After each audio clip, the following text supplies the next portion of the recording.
হ্যাঁ বন্ধুরা, আজকে আমি আপনাদেরকে বলবো কিভাবে ছাদে পেঁপে চাষ করা যায়।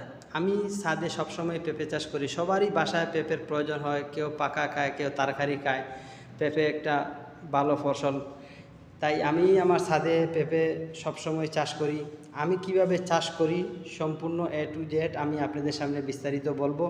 আমি কিন্তু কোনো ইউটিউবার না, আমি যেটাতে উপকার পাই, যেটা করিয়া আমি একটু অভিজ্ঞতা পাই, এটাই আমি আপনাদের সামনে শেয়ার করার চেষ্টা করি। আপনারা মনোযোগ সহকারে ভিডিওটা দেখবেন, না টেনে।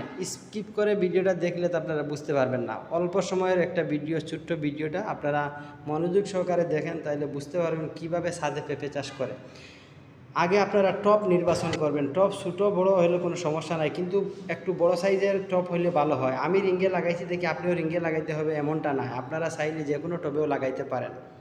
দ্বিতীয়ত হচ্ছে মাটি কিভাবে রেডি করবেন। আমি 50% মাটি দিছি, কোকোপিট, গোবর, ভার্মিকম্পোস্ট, বালু, এই সাইডটা 50% আর মাটি 50% মিক্স করিয়া আমি 1 সপ্তাহ রেখে দিছি মাইটটা সার দিয়া এক সপ্তাহ মাটি পচাইছি। 1 সপ্তাহ পরে আমি টবের মধ্যে মাটি উড়াইছি, এই ড্রামের মধ্যে মাটি উড়াইছি। আপনারাও এইরকম 1 সপ্তাহ মাটিটা এক জায়গায় গুছাইয়া কিছু ডাইকা রাখবেন, যাতে মাটিটা পচে বা গোবরটা পচে। মাটিটা ভালো করে পচানোর পরে তারপরে উঠাবেন, উঠানোর পরে সারা লাগাবেন।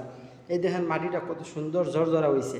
এইরকম ঝরঝরা করবেন মাটি ঝরঝরা করার পরে আমি ড্রামের মধ্যে 2টা গাছ লাগাবো। 2টা গাছ লাগানোর অর্থ হচ্ছে একটা গাছ পুরুষ গাছ হয়ে গেলে এটা উঠে ফেলতে হবে, নয়তো একটা গাছ যদি কোনো সমস্যা হয়, রোগে আক্রান্ত হয়, তাহলে গাছটা উঠে ফেলাইলে যাতে ড্রামটা খালি না থাকে, এর জন্য ড্রামে 2টা গাছ লাগাবেন।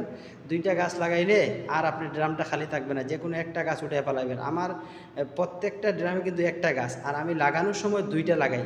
একটা উঠে ফেলাই দেবো, হয় পুরুষ হবে, নয়তো একটা গাছের সমস্যা হবে। আর যদি দুটোটা গাছই ভালো হয়, তাহলে যে কোনো একটা উঠে ফেলাবেন, নাহলে ফলন ভালো হবে না। এই দেখছেন আমি সুন্দরভাবে 2টা গাছ লাগাই দিছি। কিছুদিন পরে, এই 10 দিন পরে আমি আবার এটিতে সার দিয়ে দেবো। কীভাবে সার স্প্রে দেই, কীভাবে কীটনাশক মারে, সবই দেখাবো। আমি 10 দিন পরে ফিরে আসি এই গাছগুলা। হ্যাঁ বন্ধুরা, আমি 10 দিন পরে ফিরে আসছি। দেখছেন গাছ টাছ হয়ে গেছে, এটি সব পরিষ্কার করে এখন গাছের গোড়া শুকনো আছে। আমি গাছের গোড়াটা গাছ মাছ সব পালানোর পরে গাছের গোড়াটা ভালো করি আচার দিয়ে নরম করব। হ্যাঁ, গাছগুলার গোড়া ভালো করে নরম করব। করার পরে সরিষার খৈল পচাইছি 10 দিন। পচানোর পরে এই সরিষার খৈলের পচা পানিটা আমি গুড়ায় দিব 10 দিন পরে।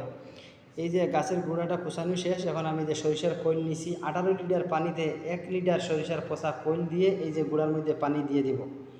পানি দিলে হবে কি, সুন্দর একটা কালার আসবে, গাছে তেল তেল করবে, গাছগুলো ভালো হবে। আবার এই পরিপূর্ণ গাছগুলো লাগানোর 1 মাস পরে আমি সার দিব। 1 মাস পর, গাছ লাগানোর ঠিক 1 মাস পর থেকে সার দিবেন। আর 10 দিন 15 দিন পর পর বা মাসও একবার পচা সরিষার খোল যদি দেন গাছও, সেই একটা উপকার পাবেন গাছের জন্য। গাছে খুবই ভালো এই সরিষার খোল, পচা সরিষার খোল প্রত্যেকটা গাছে দিতে পারেন পাতলা করে। আমি কিন্তু আমার প্রত্যেকটা গাছে ফল আছে মাশাল্লাহ, প্রত্যেকটা পেঁপে গাছে পেঁপে ভরপুর। প্রত্যেকটা গাছেই আমি এই যে সরিষার পচা খোল দিয়ে দিচ্ছি। আপনারাও এরকম প্রত্যেকটা গাছে পচা সরিষার খোল দিবেন, খুবই উপকার পাবেন। প্রত্যেকটা গাছেই আমি দিছি। এখন আমি সার দিব। সার দেওয়ার জন্য প্রথমে গাছের গোড়া নরম করে নিতে হবে। আমি প্রত্যেকটা গাছের গোড়া নরম করে নিছি, এবং গাছের গোড়া যেন শুকনো থাকে। গাছের গোড়া ভালো করে নরম করে না নিলে ভিজা জায়গায় দেওয়া যাবে না, অতিরিক্ত বৃষ্টির মাঝে সার দেওয়া যাবে না। দেখতে হবে অতিরিক্ত বৃষ্টি হলে সার দেওয়া বন্ধ। আমি দেখেন গাছের গোড়া ঠিক শুকনো আছে, এর জন্য গাছের গোড়া সকালে নরম করে নিছি। এখন গাছের গোড়া ঝরঝরা। আমি সার কী দেই, আমি আপনার এই প্রত্যেকটা মিক্সিং সার, এই মিক্সিং সারে 5 জাতের সার আছে। Potash, urea, phosphate, DSP, DM, প্রত্যেকটা 5টা সার মিক্স করা আছে। মিক্সড সার দিই। মিক্স সার দেওয়ার পরে হাড়ের গুঁড়া দিই। 5 জাতের মিক্সার সার একসাথে আনলে ভালো। এরপরে হাড়ের গুঁড়া দিয়ে দিবেন, দিয়ে প্রত্যেকটা গুঁড়া এই যে সুন্দর করে ডাইকে দিবেন। সার দেওয়া শেষ। 1 মাস পরে পরে সার দিবেন।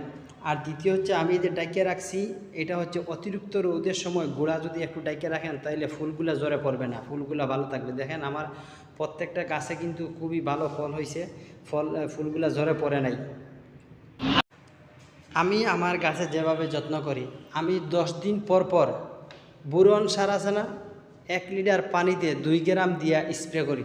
1 লিটার পানিতে 2 গ্রাম বোরন সার স্প্রে করবেন 10 দিন পর পর। এরপরে দ্বিতীয়ত হচ্ছে কীটনাশক। আপনার পেঁপে অনেক ধরনের রোগ, কীটনাশক হিসাবে আপনারা ইমিটাপ লিকুইড, এটা 1 লিটারে 2 ml, 1 লিটারে 2 ml দিয়ে স্প্রে করতে পারেন 10 দিন পর পর। এরপরে কীটনাশক হিসাবে আপনারা মেনশন সার, যেটা মেনশন সার পাউডার, এটা আপনারা 1 লিটারে 2 ml দিয়া স্প্রে করতে পারেন। যদি ইমিটাপ দেন আপনার মেনশন দেওয়ার প্রয়োজন নাই, মেনশন দিলে ইমিটাপ দেওয়ার দরকার নেই। আপনারা যে কোনো একটা ইউজ করতে পারেন, গাছের জন্য, পেঁপে গাছের জন্য খুবই উপকার। আর 1 মাস পরে পরে সার দিবেন, এই যে মিক্সিং সার দিতে পারেন, আবার আলাদা আলাদা সার আনি দিতে পারেন। বোরন সার স্প্রে করবেন, কীটনাশক ঠিকমতো দিবেন, বাস পানি বেশি দিবেন না। গুঁড়া বেশি যদি ভিজে যায় তাহলে আপনার গাছ কিন্তু পচে যাবে। গুঁড়া পানি কম দিবেন, ঠিকমতো পেঁপে চাষ করবেন, যত্ন নেবেন, ইনশাল্লাহ ভালো পেঁপে ধরবে। আমার এই ভিডিওটা যদি আপনাদের কাছে ভালো লাগে অবশ্যই একটা লাইক দিবেন, চ্যানেলটি সাবস্ক্রাইব করে রাখবেন পরবর্তী ভিডিও পাওয়ার জন্য। সবাই ভালো থাকবেন, সুস্থ থাকবেন, আল্লাহ হাফেজ।